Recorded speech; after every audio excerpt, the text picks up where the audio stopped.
turi ku ijambo. Hari ibintu bitatu Imana yamishuriye muri Matayo 28. Ava amaze iminsi nyigisha ko, ariko nari ntaratahura neza iki kintu nakuye mu uyu munsi. Reka tugende twese hamwe mu ndaba, ariko nturabe mugenzi wa raba. Ni umwanya w'ijambo ry'Imana, nta muntu afungura samaye, kuko iyo usamaye ushobora gusanga ifoke wayishyiza wibagiwe ko akanwa karaba ugashyira. So rero munkurikira.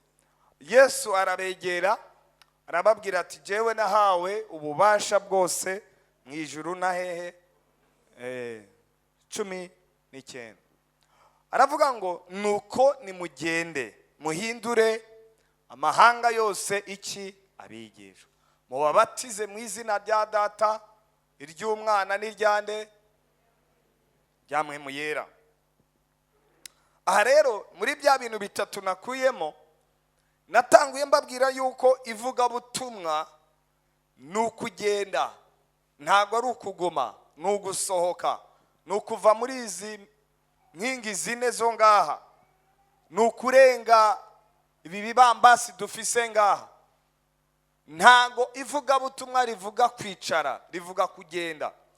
Mu Cyongereza aravuga ngo evangelism is to proclaim the good news. Mu yandi majambo, ivuga butumwa nukujya kwamamaza inkuru nziza y'agakiza ku mwami wacu Yesu Kristo. Icyo rero nicyo Yesu yasize avuze. Aravuga ngo nuko mugende, mu yandi majambo, nimugende mwamamaza inkuru nziza ya Yesu. Nimugende muvuge ko Yesu akiza indwara. Nimugende mubwirize ubutumwa bwiza. Kubera ko ariya murabona haranditse ngo muhindure. Burya ikintu kimwe cyohindura ubuzima bw'umuntu nivuga butumwa. Ikintu cyahindura umutima w'umwana w'umuntu ntago ari amafaranga, ntago ari filozofi, ntago ari ekonomi, ntago ari psychology. Ikintu kimwe cyohindura umutima w'umuntu ni ubutumwa bwiza. So rero icyo Yesu yavuze ku munsi wa nyuma agomba kugenda, abwira abigishwa be, harimo jewe, harimo n'abamwemeye wewe, aravuga ngo ngaho mugende muvuge ubutumwa bwiza. Kuko ubutumwa bwiza nibwo bufata imborerwa nka Gustave bikamugira umukozi w'Imana uyu munsi. Ubutumwa bwiza nibwo bufata igisuma bukakigira igikozi cy'Imana. Ubutumwa bwiza nibwo bufata imborerwa akaborerwa Mpwemu Yera, yaraborerwaga Royale na Musteri. Ubutumwa bwiza nibwo bufata umuntu wa wundi abantu bose bari barahebuye. Hari umuntu baruka kumbwira bari barahebuye vrema. Hari igihe uraba umuntu ukamuraba neza kubera ibyaha arimo, ukavuga ati sha Imana igira, muzumva imigani bakunda kuvuga ngo Imana igira amaboko. Umuntu akakuraba nawe kabisa akavuga ati ngaho Imana nibikora, urya nimukura harya ahantu ari izobigira amaboko. Kubera iki umuntu avuga gutya? Abete waragiye ubumuntu abantu bose bati ibyizigiro, babona ko ntacyo uzovamo. Ariko naguje kugutangariza inkuru nziza y'umwami. Aho hantu waba uri hose, ubutumwa bwiza bugukurayo, bukakugira umuntu di, bukakugira umuntu nawe ukagira ijambo di. Umva rero reka mbabwire, niyo mpamvu mbabwira ngo yewe Yesu nzokwama mushima. Narababwiye uburyo nakuze ngewe ndi mborerwa, nkaborerwa vrema. Uzi ahandi utaha umuvyeyi wawe yakuraba akavuga ati ugataha uvumisa inzu yose nkataha nanywe inzoga zivandiranye, Uganda warage, Amusteri, byeri, nka ebana nkavanga twa whisky. Urumva je nari umuvumbyi ubusanzwe kubera ko natangwe kuzinywa ndi umwana. Urumva kubera ubwana n'amafaranga ko ntayo nari mfise, urumva narazivumbaga, nkajya kuzivumba nka kubita nkihereza ebana n'ibiriyo nkavumbayo. Abandi barababaye aho kubabwira ngo kondoleyanse, uri kurajya kunywa izabo je nkajya kwinywera inzoga monjere nkavuga ni ripu monjere mwihangane nkurayo ka musteri gutya nkabashyize ni mwihangane rega sha iby'isi niko bimera ni mbega nta kandi kasigaye mu nzu ati reka tukuzane ni mwihangane rega burya twese tuzapfa kandi birumvikana ariko wowe ifite iyindi target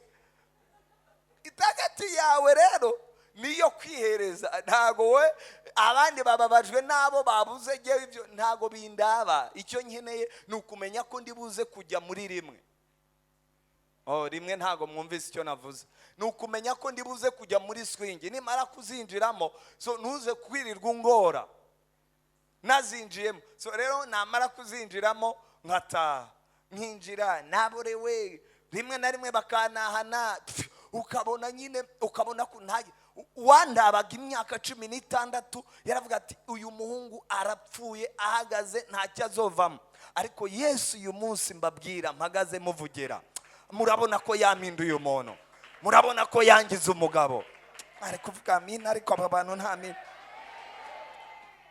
rero ndababwira ikintu kimwe cyohindura imborerwa n'ubutumwa bwiza ikintu kimwe cyofata umusambanyi kikamukura mu busambanyi n'ubutumwa bwiza bw'umwami ikintu kimwe cyonyine cyafata umuntu wa muntu bavuga ngo ni ruhebwa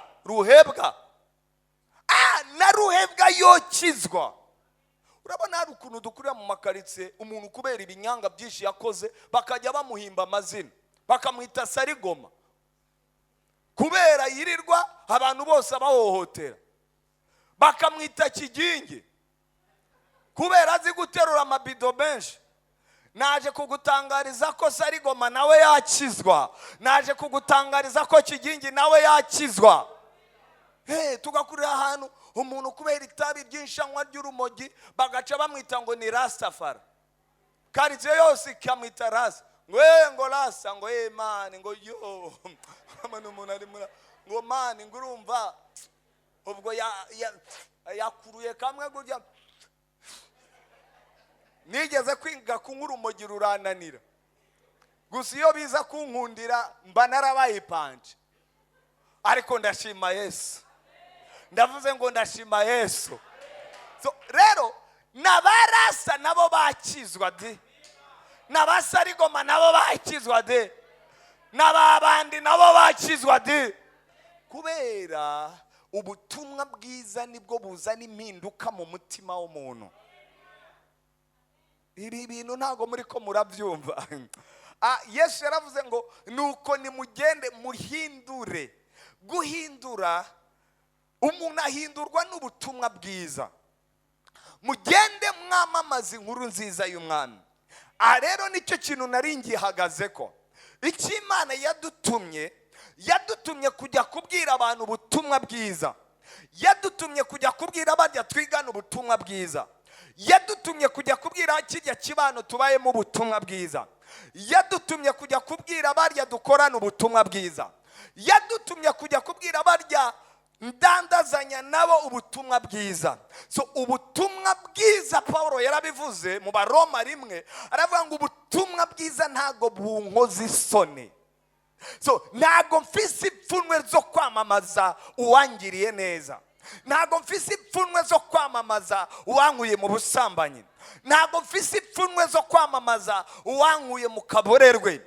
ntago mfise ipfunwe zo kwamamaza uwankuye mu bubata bw'ibyaha n'abadayimoni so ubutumwa bwiza nibwo buhindura umurozi ubutumwa bwiza nibwo buhindura umupfumu ubutumwa bwiza buhindura perezida monsheri bugera hose bugera kuri classe yo hejuru n'iyo hasi hari igihe rero tujya twihenda tukagira ngo ubutumwa bwiza bwahariwe abakene gusa abantu bakavuga ngo urumva ngo Yesu yigeze kuvuga muri Mateyo 5 aravuga ngo ahirwa abafite imitima iboneye ngo kuko aribwo bazokizwa bazobona ubwami monsheri ngo hahirwa abakene hehe ngo mu mitima yabo ngo kuko aribo bazokora oya ubutumwa bwiza nubwo abakene nubwo abakire nubwo abakomeye nubwo aboroheje ntawe dutinya mwama yamina ariko yahagera so nta kindi cya mbere Yesu yavuze, mugende muhindure. So nababwiye ngo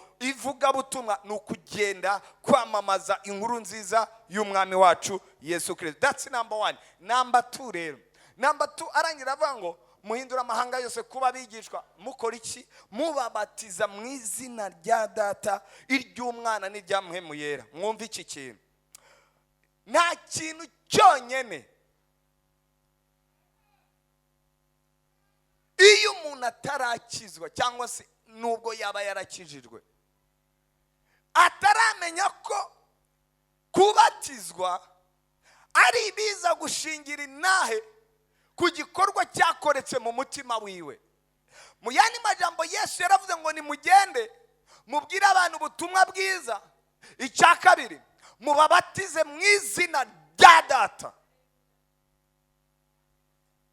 Donc kubatiza ni iki? Kubatiza cyangwa kubatizwa ni ugupfana na Yesu ukazukana nawe mu mazi menshi. Uzumva abantu benshi bakizwa akavuga ngo urumva ngo ngewe ngo narabatijwe. Ni se wabatijwe muri Katolika? Nta ubatizwa mbere yo gukizwa, umuntu abatizwa nyuma y'agakiza. Ntabwo ushaka kumbwira ngo ngiye narakijijwe, nakubwira ngo ukeneye bateme y'amazi menshi ukambwira ngo urumva twebwe ngo twarabatijwe, kandi ubwo waje gusengera mu bakizwa. Monsheri, ntabwo urabatizwa, ko bateme ni ijambo ry'ikigiriki kivuga emerge. Emerge bivuga kwibizwa. Ntegerezwa niyo ngiye kukubatiza kumekinga sure ko nagushize mu mazi. Urabona, ufata umuntu ukamushyira mu mazi neza, ukamekinga sure nubwo uzamura akangusubizayo, nubwo uzamura agasatsi nsubizayo. Ngomba kumenya neza ko nakwimije, menya neza ko nakwishe, nkamenya neza ko wapfuye. Kuko biravuga ngo kubatizwa nugupfana na Yesu no kuzukana nawe. Nukuvuga ngo ngushyira mu mazi ukarengerwa n'amazi ku buryo n'agasatsi kaduze subizayo, making sure ko nakugejejeyo wese. Nta muntu ndabona bajyana ku mpanda ngo nibarangiza bamubambe. Apana kumubamba, kumuhamba. Ngo bamushyire mu mva, nibamara gushyira mu mva bamwegeke mu mva, bakireho ikintu hejuru, amaguru bayasige hanze. Ntawe ndabona bamekinga sure ko umuntu yageze mu mva neza, akaryama atuje, adasakuza, nta nduratera.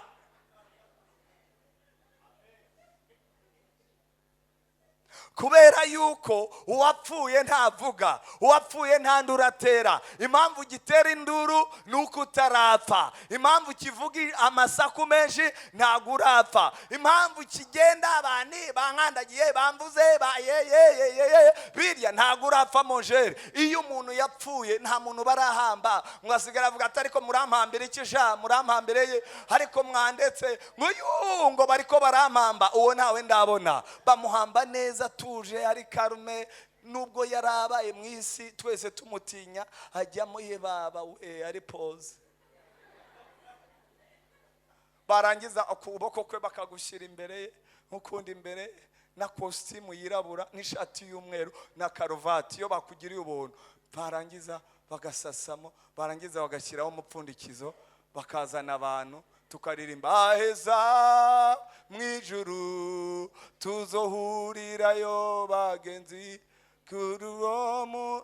Mantere manja njyaho hari indirimba na na na na na na na na na na na na na na na.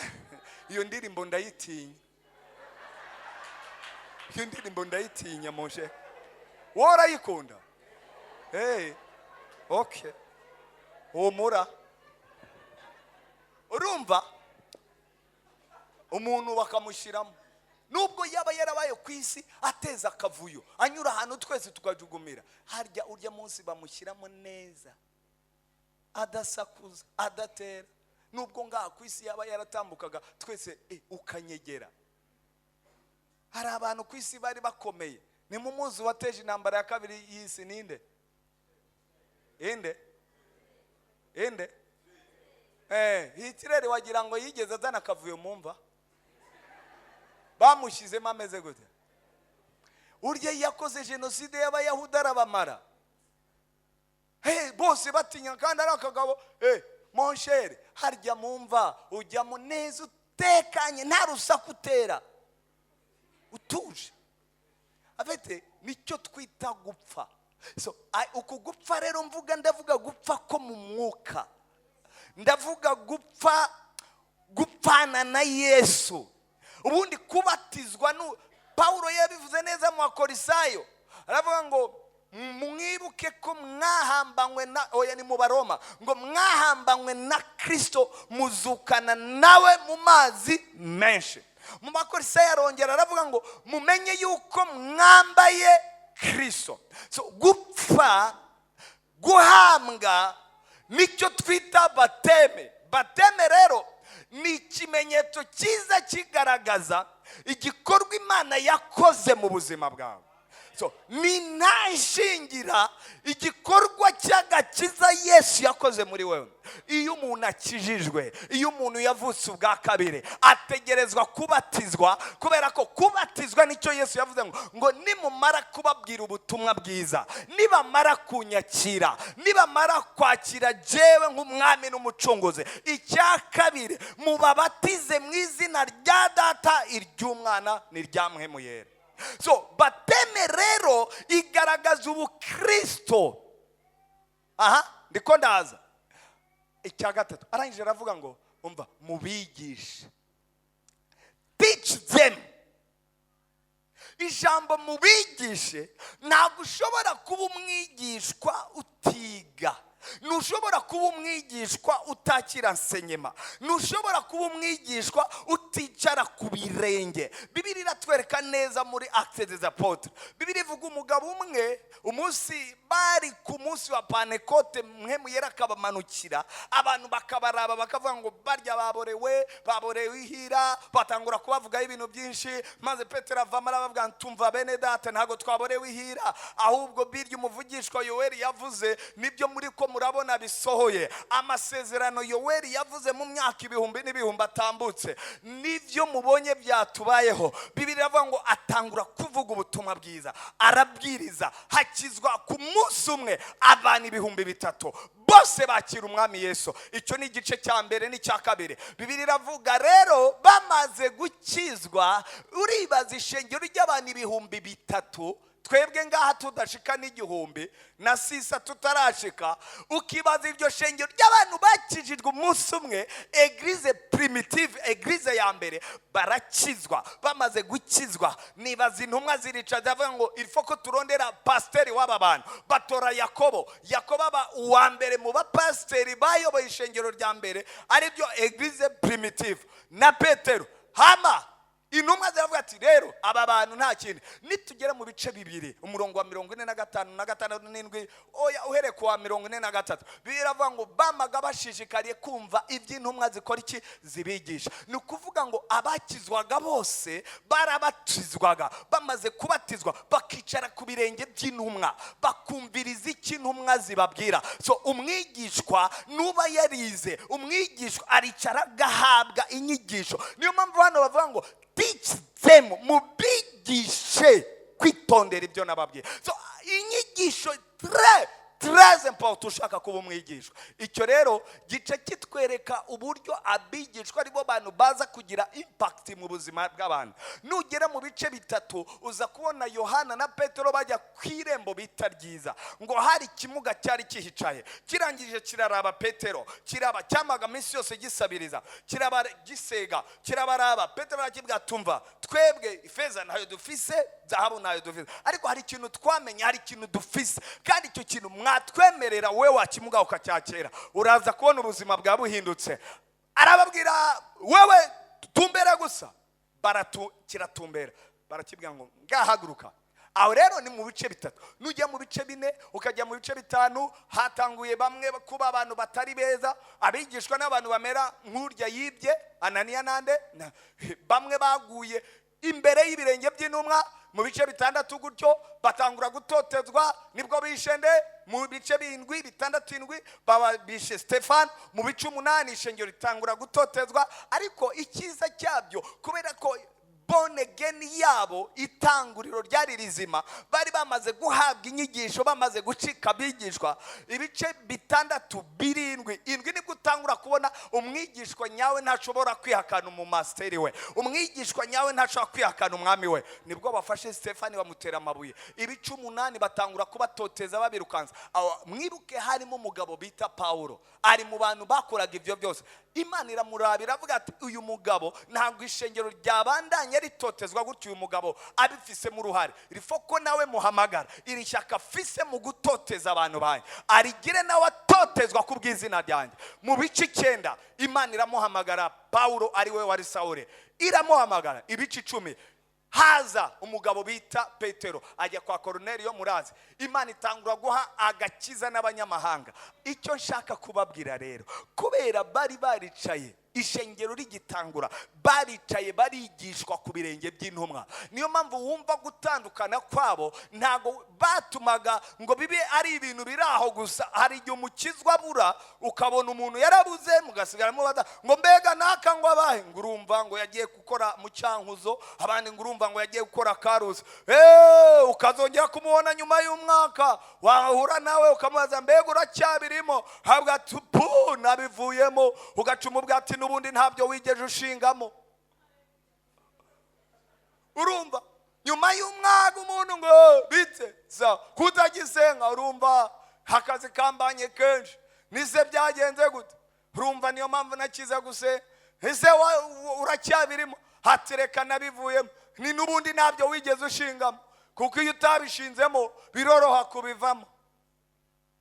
Abigishwa mu gutotezwa ntago bigeze ngo umwe ngo hagende Filipo nihashira igihe bahure na Filipo, mbega uracyabirimo, hakubwira ngo nabivuyemo.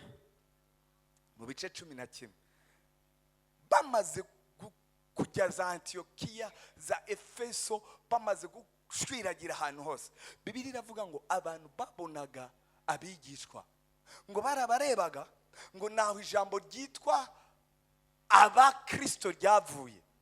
Ngo mu bice 11 umurongo wa 26 Bibiliya iravuga ngo barabarebaga bakora ngo barya ngo naba kristo.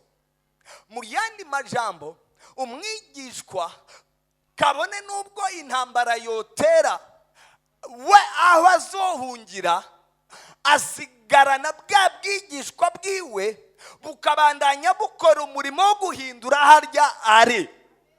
Barya bigana, barya bakorana, barya badandazanya, barya bakorana muri banke, barya nukuvuga ngo umwigishwa. Ntago muzi nkuru ya Namani.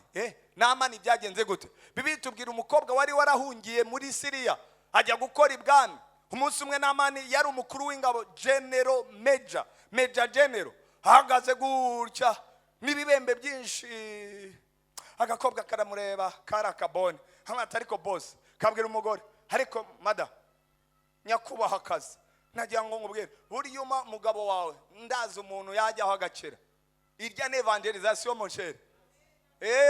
Nago muranyumva. Ati ndazi neza ko umugabo agiye muri Israel, hari umugabo bita Elisa, bahura ubuzima bwe wallahi bunashanje. Bunafanya nini? Bunashanje. Mugara mbwa atariko uyu mpetiti ibyo ariko aravuga ni byose umvira ibyo akubwiye. Namana araguruka, harerukanse, haragiye ubwo agiye muri Israel, harageze bamurangiye aho Elisa hageze. Elisa yamwatuye umunsi na audience ngo uzagaruka ejo, haragenda aragaruka. Elisa yamwatoke wifuza iki? Akimubona abona afise ibibembe byinshi, mwatumva genda muri Yordan ibiramo 7 uraza kuvamo wakiza. Umugabo atari gute ikibigabo nk'ibingi, wabonye ko wacu Syria n'amazi ari uri kurandungika muri Yordan. Okay, ngaho genda. Umugabo arivumbura, ndagiye harataha asubiye iwabo. Umugore aramubwira ariko vraiment ubwo ibintu yagusabye nibigoye cyangwa nibyo, ariko ubundi wabikoze. Urumva ngiye general major kumbwira ngo nge mu mazi, narinzi ko ari bunkoze ibiganza gutya ibibembe bikagenda. Aramubwira tumva ibyo yagusabye nta kigoye, genda ubikora uko nyene. Bigenda gute? Namana asubirayo, hagiye Yordan 1 2 3 4 5 kubera icyo atakoze gatandatu ngo biveho, kubera icyo atakoze gatanu ngo biveho. Yagombaga gushitsa 7 ko karindwi n'umwuzuro w'Imana, n'ugukora kw'Imana mu buzima bw'umuntu. Aramanuka ku nshuro y'indwi, akivamo asanga umubiri we pe asa n'ukusa. Ubwo hari uwicaye avuze ati subwo sote ntacyo bitwaye konsa koza. Haleluya, mwama yamina. Ariko ubwo umugabo aramanuka inshuro y'indwi avuyemo neza, umubiri nk'uruyoya. Arangije ajya kuraba Elisa ngo azanye ngo impano n'ibiki. Elisa aramubwira ati izo ntazo ntwaye, zisubiza iwanyu. Ariko asubiye iwabo yagiye afise iyindi mvugo itandukanye niyo yari yazanye. Iyo tubaye abigishwa bazima, aho tubaye abantu bahindura imvugo. Ndagira ngo mbabwire, mwe gutuma abantu batugiraho confusion, mwe gutuma abantu bavuga ngo ari kurya ko yinjira ngo restoration. None nsigaye numva n'abantu ngo iryo shengero ngo abantu basengera ngo bambaye ubuminijipe gusa. Ngo simbizi niba mwaje mubwambaye, sindi ko ndabaraba neza ubu simbabona. Mume amini hagije ngo harya hano ngo azengera abantu ubuminijipe. Ndagira ngo nkubwire, wituma abantu bagira confusion ku Mana wamenye, wituma abantu bakwibazaho ibintu byinshi, wituma abantu umuntu avuga ngo nguriya ngo gukizwa nkana jewe ndafuma mbireka. So ibyo rero bituma abantu ntabwo Imana njye duhamagariye twebwe guteza abantu confusion. Imana yaduhamagariye kugira ngo dukure abantu muri confusion. Wituma abantu bagira confusion, wituma abantu bakwibaza ko ibintu byinshi, wituma abantu bavuga ngo mbega arakijijwe ntakijijwe, mbega ko minsi yose yamafashe Bibiliya yinjira muri restoration. Harya ahantu abahinjira agomba ashake ndurya harya se, ugatuma n'abantu bari kuza kwisengera ngango tubabwira ubutumwa bakizwe. Umva rero mbabwira ikintu mutari muzi. Ikibazo uyu munsi naje kubona ntabwo ari ikibazo cy'abantu bo hanze batari ko barakizwa, batari ko baraza kuri Yesu. Ikibazo ni twebwe turi mu nzu y'Imana, twebwe dutuye ngaha, twebwe twumva amajambo nk'aya minsi yose. Ni twebwe kibazo, kubera yuko iyaba natwe twariho, twari bazima, twari abigishwa bazima, nta muntu yakongeye kugira ikibazo na kimwe ngo avuge ngo mbega ngo barya ngo barabeshya ngo barakijijwe. Ngo urumva ugasanga abantu bariko baratwibazaho ibintu byinshi. Ntabwo twagagombye kuba turi abo bantu, ahubwo twakagombye kuba n'umuntu akuraba agace avuga nk'uko babonaga abigishwa muri Antioke. Umva, abigishwa babaga batavuze, barabarebaga gusa bakavuga ngo barya ngo na aba Kristo. So kubera kugaragara kwabo hanze, inyifato, imvugo, ubuzima bw'Imana buri muri bo, uwabarabaga wese aravuga ngo aba naba Kristo. So mwaretse tugahinduka ato umwigishwa ni wa muntu umuntu araba akamwigirako, ni wa muntu umuntu araba akavuga ati nifuza kumera nkana, nifuza gukizwa nkana, nifuza kugenda nkana, nifuza gusengeraho nakasengera. Abo nibo bigishwa dukeneye. Iyo rero umuntu ticaye ngo yigishwe, nta buzima nk'ubwo yagaragaza aho akora, aho abaye, aho yiga. Bantu b'Imana, bakobwa muri ngaha, bamama muri ngaha, bapapa muri ngaha, mureke dutangaze, mureke tumanifeste, mureke tugaragaze ubuzima bwa Yesu hanze. Abantu bamenye Imana twamenye. Natanguriye mu bice bibiri n'igice cya mbere cy'ibyakozwe n'intumwa, ngeze mu gice cya 11 ndiko ndavuga gutangura gukizwa, kuzogera ahantu uba umwigishwa, kugera ahantu byonyine abo uhagaze abakubonye bagasiga bavuga ngo urya n'uwa Yesu.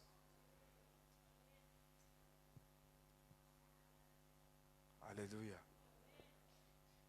Jewe nari ntanguye, reka meze ntakumva simbeshye, ndi umukozi w'Imana, reka tuvyaguruke.